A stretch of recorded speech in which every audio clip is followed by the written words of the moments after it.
Bismillahirrahmanirrahim. Assalamualaikum warahmatullahi wabarakatuh. Alhamdulillahirrabbilalamin. Wassalatu wassalamu ala rasulillah.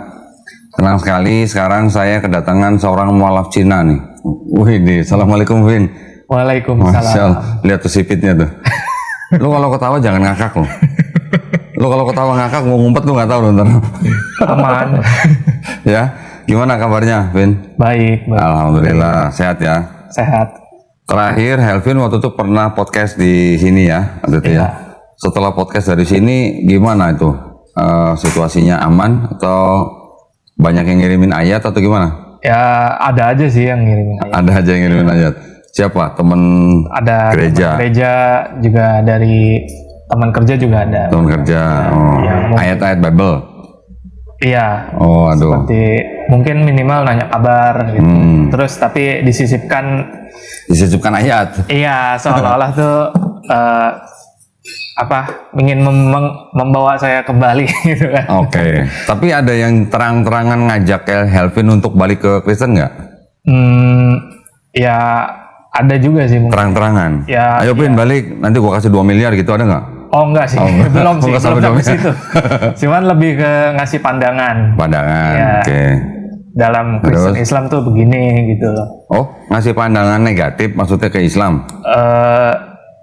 Ya semacam ini kebenaran Kristen ini loh gitu. Oh, oke. Kamu belum mengerti aja gitu. Oke.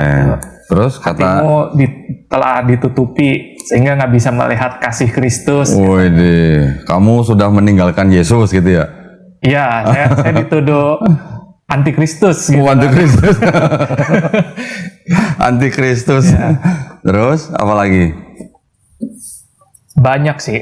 Banyak. Ada pendeta yang ini kontak Helvin buat balik lagi gereja gitu. Vin balik gereja, nih di sini nggak ada yang ngepel gereja gitu, ada nggak? Kalau pendeta saya justru cuma nanya kabar sih. Oh, nanya kabar. Iya, yang lebih ini malah teman-teman gereja saya. Teman gereja. Oh, berarti masih ada komunikasi ya sama teman-teman gereja ya? Ya kalau mereka chat ya saya Dulu terakhir waktu di gereja aktif. lumayan. Gereja apa dulu namanya, lupa gua. GKDI. GKDI di Cikarang. Ya. Oke. Terakhir jadi apa? Tukang parkir bukan? Multimedia. Oh, multimedia. Wih, keren multimedia loh. Berarti yang ini yang nyari-nyariin khotbah gitu ya? Iya, nyari-nyari lirik gitu ya. Oh, lirik. Ya, lirik, khotbah gitu. Kalau pendetanya butuh buat next-nextin, Nampilin ayat gitu. nampilin ayat, nampilin apa. Oh, berarti udah video. hafal dong. Ayat-ayat andalan pendeta udah hafal dong. Ya di ayat-ayat di jemaat tahu lah gitu. Tahu lah ya. Tahu. Gue boleh tebak nggak ayat yang paling sering lu tampilin dan paling rutin? Gue mau tebak nih. Apa tuh? Maliaki 3:10. Bawalah seluruh persembahan persepuluhan ke dalam rumahku gitu. Enggak sih. Oh enggak. Enggak sih. Biasanya kalau awal bulan kan mereka harus pasti ngotbahin itu. Ya kan? Tapi Maliaki itu justru pertama kali saya ke gereja saya dapat khotbah itu ayatnya Maliaki. Oh gitu. Yang Terus? my name is to be feared among the nation. Oh, oke. Terus Maliaki 3 ayat 6? Enggak. Enggak sih. Akulah Tuhan, aku tidak akan berubah gitu. Enggak. Ada kadang dipakai Ada. Tuhan nggak pernah berubah gitu. Enggak pernah berubah. Sama gitu kan. Iya. Enggak pernah berubah kok bisa jadi Yesus? Iya makanya. Dan waktu itu. Oh, waktu itu. Iya, saya ininya. Iya. Sampai sekarang masih ada yang begitu? Masih ada yang kontak-kontak untuk ngasih-ngasih ayat gitu? Ya kadang-kadang lah. Oh, Kita kadang-kadang. nggak setiap saat juga kan. Oke. Nah, dari ayat-ayat atau mungkin dari WA yang Helvin terima dari teman gitu, ada nggak yang merisaukan Helvin, mengganggu iman Islamnya Helvin, ada nggak? Ya mungkin lebih ke karena ilmu saya belum sampai ya di situ ya. Jadi saya kayak minimal tuh mau tahu gitu. Ini saya pengen bisa jawab gitu. Oh, oke. Pertanyaan-pertanyaan begini tuh. Ya, ya, ya. Gitu. Oke, nanti apa aja mungkin boleh kasih tahu saya. Terus, tapi sebelum ke situ, setelah apa istilahnya sudah berapa lama Helvin masuk Islam? 9 atau 10 bulan. 10 bulan. Ya. Kan masih tinggal sama orang tua. Masih. Ya. Selama 10 bulan itu di rumah orang tua itu Helvin menjalankan Islamnya gimana? Ada kesulitan nggak? Ya normal sih, alhamdulillah. Nggak apa-apa, nggak dilarang. Nggak, Sholat bebas. iya, Cuman kalau ada masakan babi gimana? Makan juga? nggak. Oh enggak, kirain dicip-cip. Udah dibeliin apa? Kan kemarin kan Imlek. Ya, ya. Dibeliin. Imlek gimana? Dibeliin apa?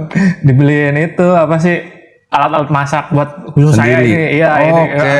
ini. Alhamdulillah. Yang beliin siapa? Nyokap apa bokap? Nyokap, karena tahu apa? Kalau Imlek kan biasanya kan masak itu Iya, kan. iya, iya. Masak ya udah. cunyuk gitu ya. Masak cunyuk.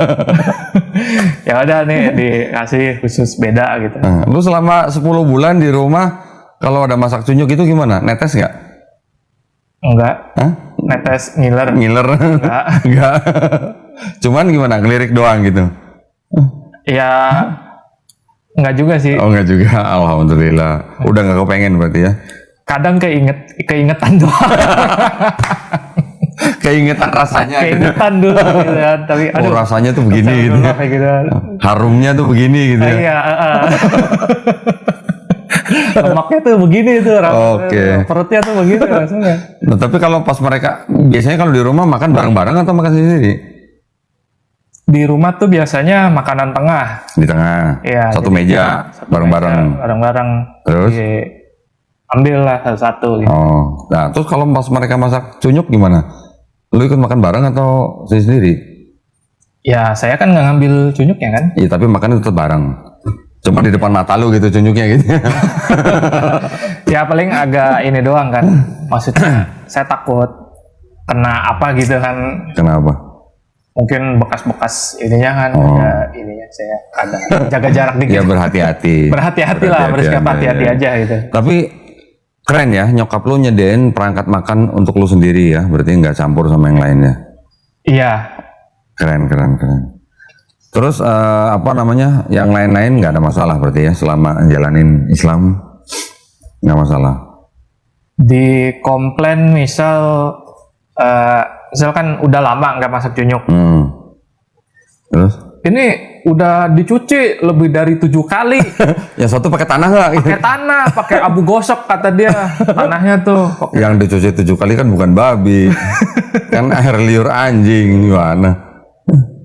Ya pokoknya tuh ya di komplain aja begitu kan. Dikomplain maksudnya? Maksudnya ya seolah-olah tuh saya jadi mama tuh mungkin sesekali pengennya saya juga masih pakai alat masak yang biasa gitu loh. Pakai.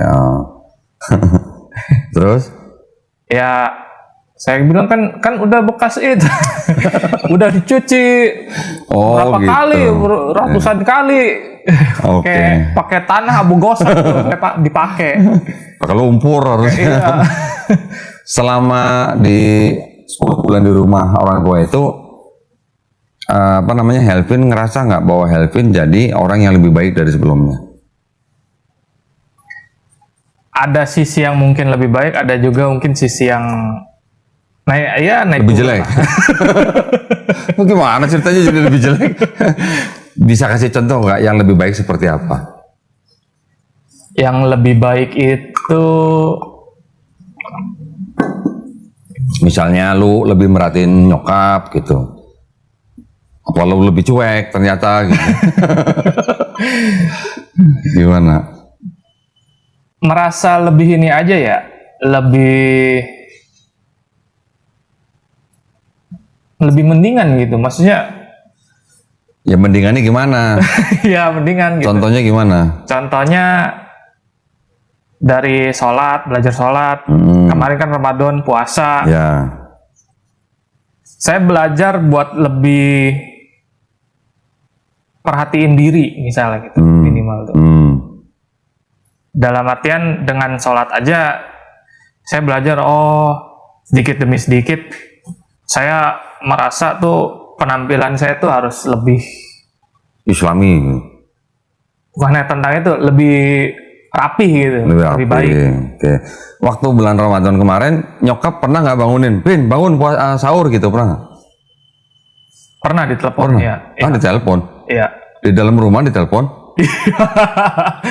Serumah ngebangunin pakai telepon gitu Iya, kayaknya dia males ke keluar kamar. gitu kan. Iya, males keluar kamar terus ke kamar saya gitu kan. Oh, Karena mungkin kamar lu berantakan. bukan rumah apa? Rumah orang Cina gitu ya. Oh, Apa sih? gede. Oh, ya panjang itu banyak Iya. pintunya. Oh, banyak pintunya. Males jalannya. Ada bangunin anak pakai handphone. Sering atau sekali doang? Sayanya juga kalau tidur tuh dikunci sebenarnya. tuh. Iya. Ya kalau kunci kan tinggal gedor aja. Iya, ya mungkin ya makanya di situ mungkin. Malas gedor jadi handphone dan telepon aja gitu. Iya, ya? telepon Oh. aja. Sering atau cuma sekali doang? Sesekali. Sekali. Tapi emang rata-rata ya saya Nah. harus bangun sendiri. Oke, nah terus selama Ramadan gitu nyokap lu masak sahur nggak atau lu beli sendiri? Beli, Oh beli, Iya. banyak kan beli. Oke, disediain gitu. ya ya. Tapi alhamdulillah ya, artinya keluarga lu nggak yang bagaimana menolak, apalagi sampai ngusir gitu kan enggak kan? Alhamdulillah. Alhamdulillah. Artinya lu juga boleh sholat dan segala macam nggak dilarang gitu kan? Iya. Ya.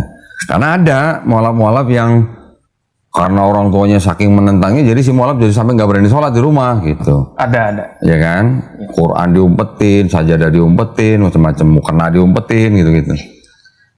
Ya alhamdulillah, berarti ya Helvin termasuk yang nggak terlalu berat lah ya gitu ya. Iya, sekedar beda pendapat. Sekedar beda pendapat. Ya, kadang tuh. Kayak misal kemarin, kemarin tuh apa ya? Jumat Agung, Oh, gitu ya. Kayak Mama tuh minta anterin ke ini kan, ke gereja. sekalian jalan-jalan gitu, nganterin jalan-jalan makan malam gitu kan. Ya udah sekalian gitu, sekalian jalan-jalan makan malam saya anterin, tapi saya nggak mau masuk. Masuk mana? Nggak mau masuk ke ini, ke tempat ibadahnya gitu. Gereja? Kan. Iya. Oh, diajak ke gereja maksudnya? Iya, padahal kata mama nggak apa-apa masuk aja. Terus? Ya kita bukannya nggak ini kan gitu, cuman kita nggak ini, malah takutnya malah aneh. Ya. Kita duduk sebelah kita pada doa, pada apa gitu kan, pada nyanyi gitu. Kitanya udah nggak ini gitu. Ada suami istri waktu itu podcast di sini. Istrinya udah masuk Islam, tapi belum ngomong sama suaminya. Ya. Oh, Ke gereja nih, karena takut ya dia ikut ke gereja kan. Di gereja suaminya ikut nyanyi, istrinya apa? Zikir di gereja. Nah, tapi kalau sudah orang tuanya sudah tahu Helvin Muslim ya seharusnya nggak sampai ngajak masuk ke dalam gereja. Kalau cuma nganter aja sih mungkin masih ya nggak apa-apa nganter orang tua ya. Tapi kalau istilahnya ngajak masuk ya jangan sampai jangan terlalu masuk gereja. Kalau nganter nggak apa-apa sambil ikut makan ya nggak apa-apa. Maksudnya makannya bukan di gereja gitu. iya. Yang saya belajar juga apa ya? Boleh masuk tapi kalau nggak ada yang ibadah. Oh iya, ya kalau nggak ada yang ibadah nggak ada Kalau ada kebaktian yang ya. ibadah, lebih baik jangan. Gua setelah berapa tahun masuk Islam, gue juga waktu itu pernah masuk gereja di Galaksi Bekasi. Iya. Masuk gereja gua. Lah gue yang renovasi gerejanya. Jadi ceritanya ada renovasi di gereja waktu itu. Gue masuk gereja, bahkan gue sholat di dalam gereja. Tapi bukan di ruang kebaktian, ada satu ruangan lah gitu. Ketika gue sholat di dalam gereja nggak ada salib, nggak ada apa. Ya nggak kayak gitu ya masih gimana lah. Ya kita sih baiknya menghindari. Tapi kalau nggak bisa atau memang apa namanya nggak bisa apa namanya menghindar ya nggak apa-apa sholat di dalam walaupun di dalam gereja tapi ruangan terpisah nggak ada salib nggak apa-apa. Maksudnya depan kita nggak ada salib gitu ya. Iya. Tapi nyokap bokap semua sehat-sehat ya. Alhamdulillah. Nah, tadi apa ayat-ayat yang tadi ditanyain ayat apa? Yang dikirim-kirim ayat apa? Misal tentang ayat perintah sunat. Perintah sunat, Ya. Terus jadi disambungin ke kau nggak bisa tunjukkan perintah sunat di Quran kan, pasti pakai hadis kan, pakai dalil kan, harus pakai dalil. Emang kapan Muhammad disunat, umur berapa kak? Gitu. Mintanya ayat Quran. Orang itu mintanya ayat Quran. Iya, seolah-olah nggak ada perintah sunat dalam Quran.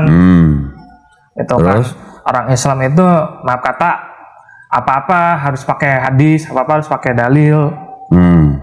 Bahkan ada perintah di Quran misal tentang kawin muta di apa? Kawin mut'ah. Iya, kawin mut'ah. Saya nggak tahu cara bacanya. Itu dibatalkan dalam hadis. Seolah-olah hadis tuh hebat banget. Terus? Bisa batalin ayat Quran. Ini mau dibahas sunat dulu apa mut'ah dulu nih? Jangan campur-campur topiknya. Sunat dulu deh. Sunat dulu. Biasanya. Oke, berarti orang yang nanya begitu dia belum paham sumber hukum dalam Islam. Sumber hukum. Sumber hukum. Ya. Kalau di Kristen sumber hukumnya apa? Cuman Bible kan? Bible. Di luar Bible mereka tolak kan? Iya. Nah, kalau di dalam Islam sumber hukum itu ada 4. Yang pertama Quran. Yang kedua hadis sahih, ya. Yang ketiga ijma ulama, kesepakatan para ulama. Yang keempat baru kias. Ya, kias itu analogi lah. Jadi kalau di dalam Quran nggak ada, ya harus turun ke hadis. Kalau di hadis nggak ada, ya turun ke ijma ulama. Kalau di ijma ulama ya pakai ilmu kias gitu. Ya. Tapi orang kalau memahaminya begini, kalau di dalam Quran nggak ada perintah spesifik, lu harus sunat gitu. Bukan berarti nggak mencakup, bukan. Di Quran ada ayat bahwa Nabi Muhammad SAW diperintahkan untuk mengikuti milah Ibrahim. Apa tuh milah Ibrahim? Nah, kan itu harus tahu. Atau diperintahkan untuk mengikuti agama Ibrahim yang hanif gitu. Ya, jadi di Quran ada perintah Nabi Muhammad SAW untuk mengikuti milah Ibrahim. Nah, di dalam milah Ibrahim itu apa aja? Ternyata di dalam milah Ibrahim itu salah satunya adalah sunat. Oke. Jadi orang itu nggak tahu kalau di dalam Quran ada perintah Nabi Muhammad SAW diperintahkan untuk mengikuti milah Ibrahim, yang di dalam milah Ibrahim itu ada sunat gitu. Berarti sebenarnya di dalam Quran ada nggak perintah sunat? Ada, cuman nggak eksplisit gitu. Ya. Iya. Ada perintah sunatnya, tapi perintahnya bukan kamu harus sunat, tapi perintahnya ngikutilah milah Ibrahim. Di dalam milah Ibrahim itu ada salah satunya adalah sunat gitu. Oke. Iya. Berarti sebenarnya kan ada, cuman implisit gitu. Ya. Nggak eksplisit, nggak jelas-jelas tulis kamu harus sunat, nggak. Nah, di Quran juga ada ayat yang mengatakan bahwa taatilah Allah, taatilah Rasul. Iya. Ya kan? Artinya apa? Taatilah Allah berarti mentaati firman Allah. Taatilah Rasul berarti mengikuti apa yang dilakukan Rasul. Rasul disunat nggak? Ya disunat, ya kita sunat. Suruh ngikutin Rasul. Iya. Nah, Sunatnya Rasul di mana? Di hadis gitu. Nah, jadi ada dua ini ya. Yang pertama adalah dia harus tahu sumber hukum dalam Islam, Quran, hadis sahih, ijma ulama, kias. Di dalam Quran ada perintah ikutilah milah Ibrahim. Di dalam milah Ibrahim ada salah satunya adalah sunat. Ketika di Quran ada perintah taatilah Allah, taatilah Rasul. Nah, kalau Rasulnya sunat dan Rasul juga memerintahkan sunat, ya kita ngikutin sunnah Rasul. Gitu. Ya. Cara melihat atau cara mengikuti hukum dalam Islam seperti itu. Gitu. Sekarang tanya balik ke teman lu. Di dalam Bible, Musa sunat nggak?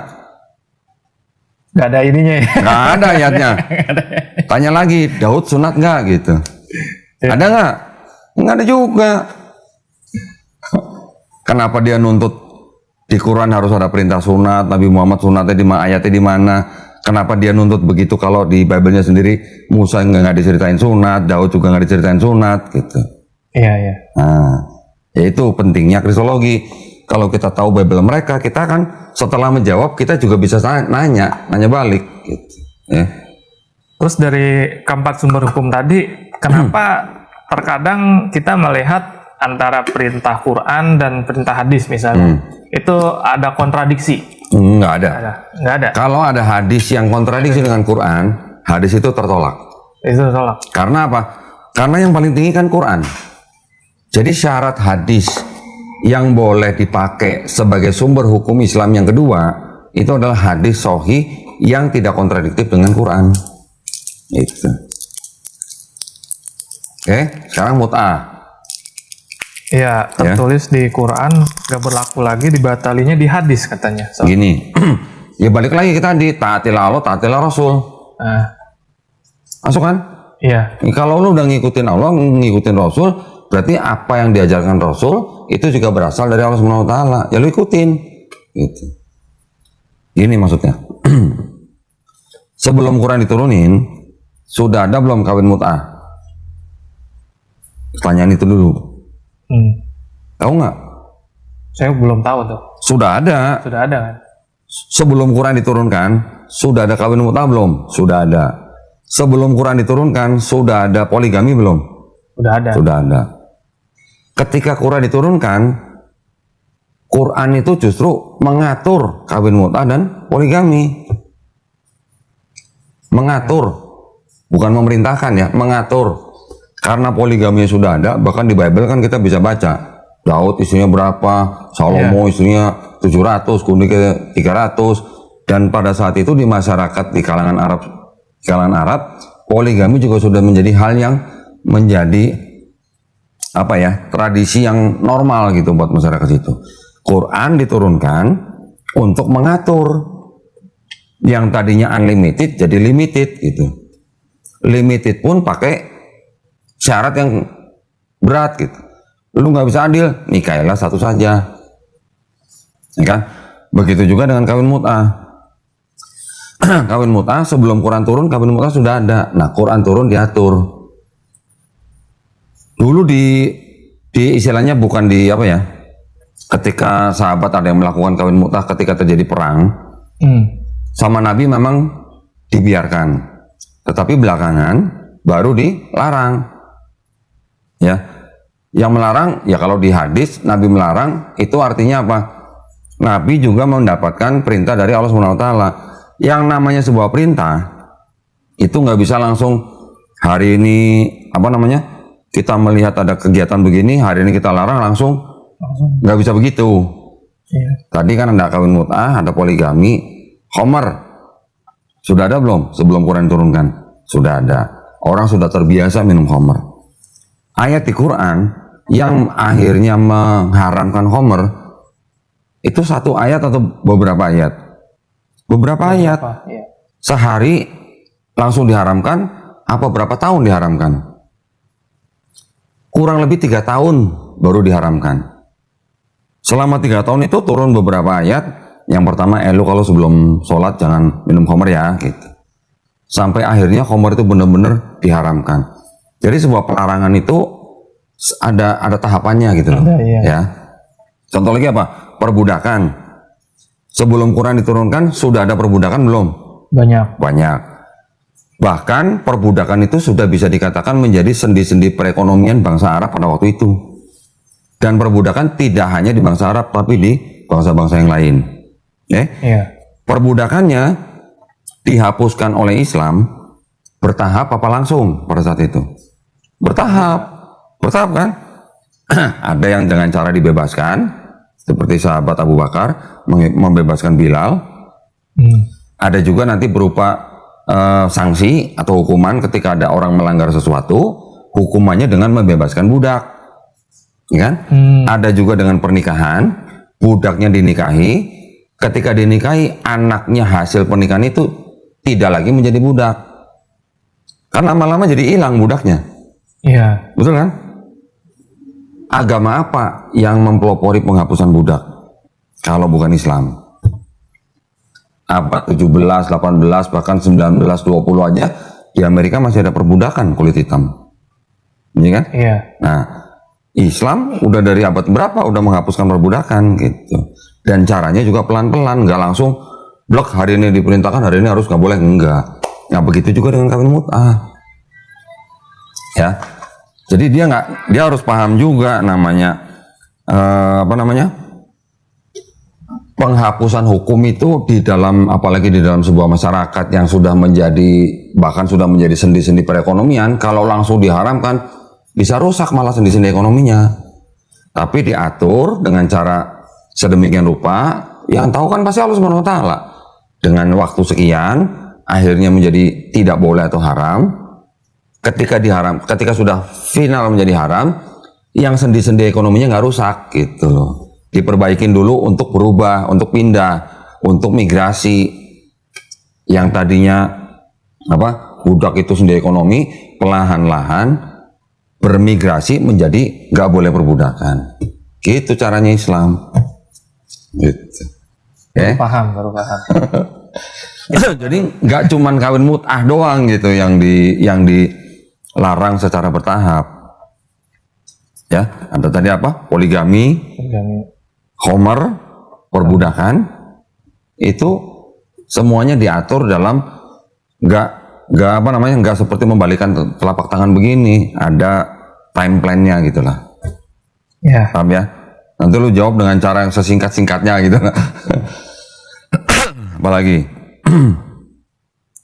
Sekarang dipertanyakan tafsir Qurtubi. Al-Qurtubi, soal apa? Soal surah Al-Ahzab. Quran surat Al-Ahzab. Oh, Zainab.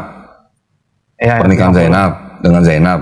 Salah satunya. Kan di situ juga ada ditulis katanya muslimah boleh memberikan dirinya kepada Nabi, kepada Rasulullah SAW. Pertanyaannya apa? Buat apa ayat ini? Apa urusannya sama Allah? Kok urusannya sama Allah? Ceritanya tuh. Ya, Karena kan kesannya oke. kan karena ini kan khususnya Nabi ya. Terus dari lihat ayat itu tuh seolah-olah tuh ini mah kelihatan banget kayak iniannya Nabi gitu buatannya. Nafsunya Nabi. Katanya kan. Oke. Sekarang gini. Kenapa ini saya mencoba memahami apa yang sudah ada di dalam tafsirnya Al-Qurtubi ya. Ini yang mana dulu nih? Yang perempuan-perempuan dulu atau yang Zainab dulu nih?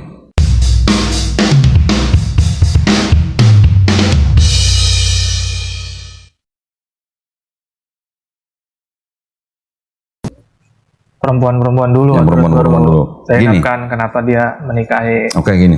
istri menantunya gitu. Istri anak ini. Oh, berarti Zainab dulu berarti. Enggak, perempuan dulu terus baru Yang Zainab.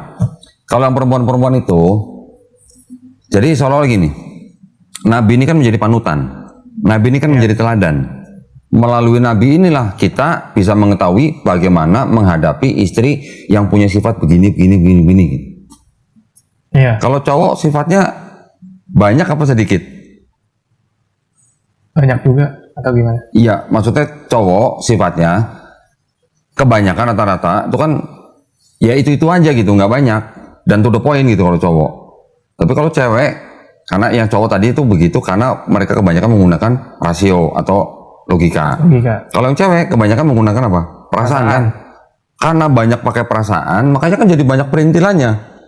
Iya. Nanti ada yang cemburu, ada yang suka ngambek, ada yang begini, ada yang begini, ada yang begini. Sifat perempuan kan buat laki-laki kan susah dimengerti gitu loh. Siap. Ya kan? Ya. Tinggal bagaimana kita cowok menghadapi istri yang punya sifat tertentu gitu lah. Ya. Ya. Benar. Bener emang lu udah nikah? Kok bener? Belum. Oh belum. Kok udah tahu bener? Ya, setuju aja. Ya ini cuma gambaran aja ya sebelum kita bahas ya. Ada cerita begini. Ini gue juga dengar dari temen gue nih. Ada kakek-kakek sama nenek-nenek sudah sama-sama tua, nikah sudah puluhan tahun. Si kakek ini kalau manggil istrinya itu selalu dengan sebutan sayang. Sayang sini, sayang hati-hati, sayang begini, sayang begini. Ama istri yang sudah tua renta begitu aja masih manggil sayang. Ditanya sama cucunya, kakek kenapa romantis banget manggil nenek masih pakai sayang? Ngomongnya bisik-bisik sama cucunya, kakek lupa nama nenek. Ya begitulah benar. Ya. Coba kalau sampai istrinya tahu kakek apa, suaminya tak lupa nama istrinya, apa nggak marah-marah, cowok-cowok begini? Nah, kira-kira begitulah. Jadi yang namanya kalau mungkin dianggap bahwa wanita-wanita boleh apa tadi? Boleh apa tadi? Memberikan untuk menjadi istri Nabi. Iya. Sekarang gua tanya lu nih, kalau lu wanita, lu mau nggak jadi istri Nabi? Mau. Nah, kenapa? Hah? Kenapa? Nabi, ya nggak? Iya. Siapa yang nggak mau jadi istri Nabi? Misalnya ada raja di raja, penguasa seluruh banyak negeri atau banyak negara lah, penguasa yang sangat hebat lah. Wanita-wanita yang belum nikah disuruh jadi istrinya raja, walaupun selir lah, mau nggak? Mau. Iya. Jujur kan? Lu jujur kan? Ini juga, ini kan nabi. Tapi maksudnya boleh memberikan diri untuk menjadi istri nabi itu bukan karena hawa nafsu. Bukan. Iya. Ditulis nggak spesifik wanita-wanita yang boleh memberikan diri menjadi istri nabi minimal atau maksimal umur berapa? Enggak kan? Enggak. Nah, berarti buat wanita umur berapa aja boleh dong. Iya kan? Kecuali kalau ditulis wanita-wanita harus memberikan dirinya untuk menjadi istri Nabi tapi umur maksimal 20 tahun. Nah, itu lain cerita. Itu konotasinya bisa ke hawa nafsu. Tapi kalau nggak ditulis umur maksimal berapa? Berarti apa? Berarti ada tujuan di belakangnya. Tujuannya apa? Seperti yang tadi saya bilang, karena Nabi ini suri toladan kita, jadi ketika Nabi punya istri begini-begini, itu yang bisa menjadi pelajaran buat kita. Nah, bagaimana memahami sifat wanita yang beda-beda yang begini, yang susah dipahami dan sebagainya. Bagaimana menghadapi istri yang mungkin suka cemburu, yang rewel, yang bawel dan segala macam. Itu maksudnya. Itu. Ya, jadi nanti dari Nabi ini mengajarkan kepada istrinya itu yang juga bisa menjadi pelajaran buat umatnya. Itu. Paham. Paham. Selama ini pun sebelum saya dijelasin begini ya, yang saya dapat misal contohnya kenapa istri Nabi lebih dari 4 gitu kan. Saya pernah dengar dari kajian siapa gitu. Pokoknya kesekian banyak istri Nabi itu tuh kayak mewakili sifat-sifat. Salah satunya itu, betul, salah satunya.